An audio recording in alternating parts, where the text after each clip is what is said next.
نحمده ونصلي على رسوله الكريم اما بعد. یو ملګري تپوس کړی دی چې دا وتر یو رکعت کول فکار دي او که 3 رکعت کول فکار دي. نو د دې سوال په جواب کې مختصر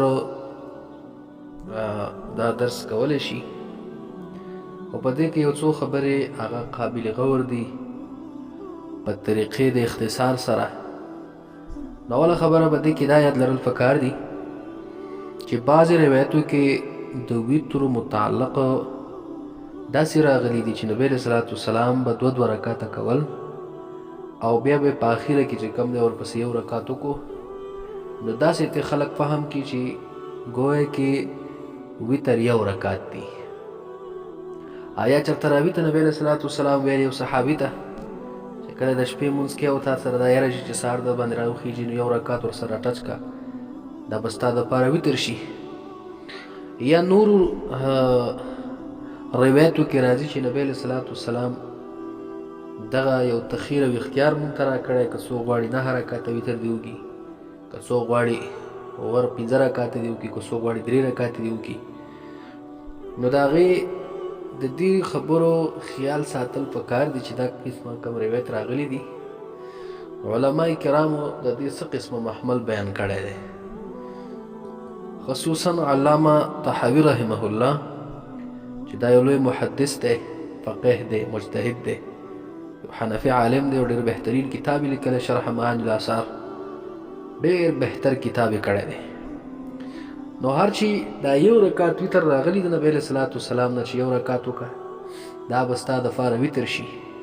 نو د دې مقصد دا دی چې نبی علیه صلات وسلام به 2 رکعته لمونځ کوو. په دې 2 رکعته لمونځ کې به آخره کې نبی علیه صلات وسلام راوي ته وفرمایل چې دا یو رکعت ورسره ضم کا، دا ورسره ملګری کا، دا به ستا دپاره وتر شي. د دې مقصد دا دی چې مخکې ته 2 رکعته کول پکار دی، د دې 2 سه یو ملګری که نو دا به ستا دپاره دا لمونځ وتر وګرځه، یعنې 3 رکعته به شي.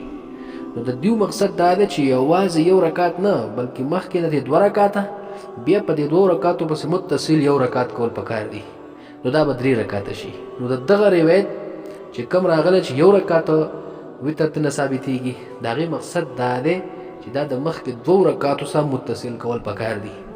نو یو او 2 چې جمع شي نو 3 ترېنه جوړ شي. د دې روایت مقصد مختصر طور دا دی انشاءالله چې څوک یې اوري به په مقصد باندې پوهېدلی. او کوم کې چې راغلي دي چې یاره که 3 رکعته څوک کوي، که 15 رکعته کوي، که 7 کوي، که 9 کوي، د هغې مقصد دا دی چې د ټول صلات اللیل د شپې د ټول مانځه ته وروستو په روایتو کې راشي چې د شپې ټول مانځه ته وتر ویلی شوي دي، ځکه چې په دې کې دا وتر لمونځ کېږي نو د ټول مانځه د شپې ته وتر ویلی شو. نو که هغه 9 رکعته وي نو دې کې دا 9 رکعتو کې 3 چې کوم دی وتر دي او 6 پکې نفل دي. او که دغه 14 رکعته کړی شوی نو 3 پکې وتر دي او 10 پکې چې کومه دی هغه نفل دي. او که دا 11 رکعته شوی نو 3 په دې کې چې کومه دی دا وتر دي او 8 پکې نفل دي. او که دا 7 رکعته یاد کړی شوی نو 3 په دې کې وتر دي او 4 پکې نفل دي. او که دا 15 رکعته یاد شوی نو 3 په دې کې وتر دي او 2 پکې هغه چې کوم دی وتر دي نفل دي. او که دا 3 رکعته یاد کړی شوی دا 3 واړه چې کومه دی دا هغه وتر دي. نو یو رکعت پکې نه دی شوی چې یا 1 وکړه یا 3 وکړه یا 15 وکړه یا 9 وکړه، بلکې دغه تعداد راغلی چې 3 د چا خوښی ودیږي، که 7 د چا خوښی ودیږي، که 9 د چا خوښی ودیږي. یا د نبی علیه السلام نه چې کوم ترتیب موږ ته نقل شوی دی د بعضې روایتو کې چې کومه دی دغه د 11 رکعتو نقل ترې راغلی دی، په بعضو کې چې د کومه دی د 14 رکعتو نقل راغلی دی. بهرحال روایت پکې مختلف دي، خو دغه مختلف روایت چې ټول راغونډ کړي نو د هغې نه هم دا راوځي چې 3 پکې وتر دي او دا نور چې څومره پاتې کېږي دغه بیا نفل راځي. نو د دغه مقصد دا دی چې د ټول لمونځ د شپې ته وتر ویلی شوی دی، نو 3 پکې وتر دي او دا باقي چې نور څومره بیا پاتې کېږي دغه بیا هغه نفل راځي. او یا د هغې دویم جواب علامه عیني داسې کوي، وروستو به راشي په تفصیل سره، چې دا هله و دا 3 رکعته وتر چې کول څوک کوي چا خوښه شي یا 15 خوښه شي یا 9 خوښه شي، دا هله و چې کله د دې وتر رکعات هغه تعداد نو معلوم شوی. کله چې تعداد د دې په یو ځای باندې ودرېدو نو د استقرار نه بعد دا بیا د قدرې رکعت پاتې شو، هغه تخیر چې کم دی د هغې نه ختم شو. دا یې هغه لنډه نچوړه خلاصه ده. انشاءالله الرحمن علماء کرام په دې خبره باندې پوهېږي او عامرونه مسلمانان چې څومره اوري ادم کوشش وکړي چې ځان پې پوه کړي.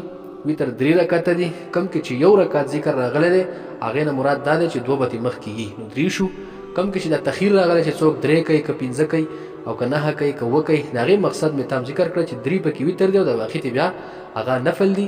او یا دا ده چې دا عادت د رکعاتو وتر هغه چې کومه دی په یو باندې نو ولاړ، کله چې هغه ودرېدو په یو ځای باندې 3 رکعته شو، هغه نور چې کوم دی هغه ترې نفل شو. نو په دې خبره کې چې یاره وتر هغه 3 رکعته دي او یو رکعت یا وغیره نور ته چې کوم ذکر کېږي دا نه دي بلکې 3 رکعته دي. نو د دغې مدعا ثابتولو دپاره زموږ سره حدیث دی او دا حدیث امام بخاری رحمت الله علیه راوړی دی په خپل صحیح بخاری کې جلد نمبر 1 او صفحه 135 کې. دا راوړی روایت دی عن عبد الله بن عمر قال رسول الله صلى الله عليه وسلم. عبد الله بن عمر رضی الله عنه فرمایي چې نبی علیه الصلاة والسلام وفرمایل صلاة الليل مثنى مثنى، د شپې مونځ 2 رکعاته دی. فاذا اردت ان تنصرف، او که ته اراده ولرې چې دغه خپل مصلا او د خپل مانځه د ځای نه راوفس شي، فرکع رکعة توتر لك ما صلیته، نو یو رکعت ورسره وکړه دا کوم مخکې چې تا کړي ده 2 رکعاته دا به درله وتر وګرځوي. ور صریح د دې نه معلومیږي چې مخکې ته 2 رکعاته دي، په دې 2 رکعاتو پسې متصل یو رکعت وکړه نو 3 رکعاته به شي. نو چې 3 رکعاته شو دا ستا دپاره وتر شو. ګورې فرکع رکعة یو رکعت وکړه 2 سره توتر لکه دا به ستا دپاره وتر کې ما هغه مونځ صلیته چې مخکې چې تا 2 رکعاته کړي دي. او بیا پسې دا راویم فرمایي ښه ډایرکټ پسې راځي او صفا الفاظو کې راځي. قال قاسم فرمایي ورأینا اناسا، او لیدلی دي مونږ ډېر خلک مونږ ادرکنا کله چې مونږ دغه خلک معلوم کړي دي مونږ مونږ کړي دي یوترون ب3 دیو چې کومه دی په 3 رکعاتو سره وتر کوي، په 3 رکعاتو سره وتر کوي. ګوره په بخاري کې رااله او تصریف یې رااله نبی علیه السلام وفرمیل 2 رکعاته مونځ د شپې دی. کله وتر کول غواړي یو ورسره ورزم کا د دقې 2 رکعاتو سره نو بس دا به ستا دپاره وتر شي. 3 رکعاته به دې جوړ شي لکه کوم چې مخکې په مقدمه کې مونږ وویلو. او دغه د راوي بیا په خپله باندې وایي چې مونږ ډېر خلک لیدلي دي یوترون ب3 چې دوی وتر کوي په 3 رکعاتو سره. دا د بخاري شریف یوه حواله وه. دویمه حواله هم زموږ سره په دې خبره باندې چې وتر نبی علیه الصلاة والسلام 3 رکعاته کړي دي هغه زموږ سره همدغه صحیح بخاري دی، د دې صفحه ده 154 او جلد دې چې کوم دی هغه 1 دی. په دې کې د حضرت عائشه صدیقه رضی الله تعالی عنها روایت راوړي او ښه مفصل ذکر کړی دی.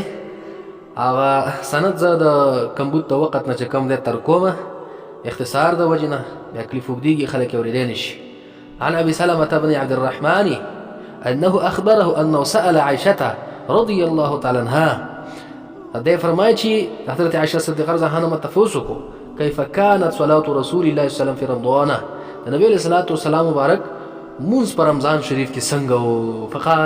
فقالت نو حضرت عائشه صدیقه رضی الله تعالی عنها فرمایل ما كان رسول الله صلى الله عليه وسلم يزيد في رمضان ولا في غيره، نبی علیه الصلاة والسلام زیادت نه دی کړی په خپل د شپې په مانځه کې، نه په رمضان کې نه په غیر رمضان کې، على 11 رکعة په 11 رکعاته باندې.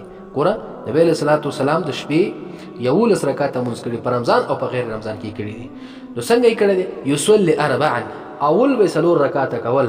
فلا تسأل عن حسنهن وطولهن، نو ته تپوس ته دغه 4 رکعاتو د حسن نه مه کوه چې څومره ښایسته نبی علیه السلام کړي او د اوږدوالي نه مه کوه چې څومره اوږدی کړي. 4 شو بیا ثم يصلي 4 بیا نبی علیہ السلام پسې 4 مونځ کړی دی 4 رکعاته. فلا تسأل عن حسنهن وطولهن، د هغې د حسن او د اوږدوالي نه هم تپوس مه کوه.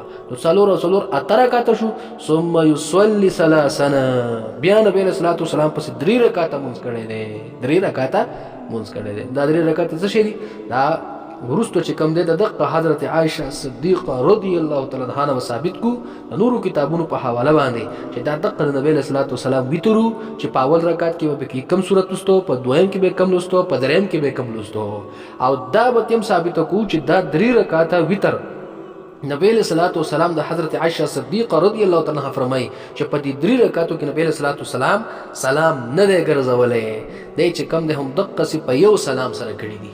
وګوره زمونږه ویتر 3 رکعاته څومره صفا واضح ثابت شو د دې احادیث مبارکونه. یو مسلمان د لپاره دا یو حدیث کافی دی، دا یو حدیث کافی دی چې هغه واوري د زړه په غوږ باندې او ورته وکړي او بیا په دې باندې عمل وکړي.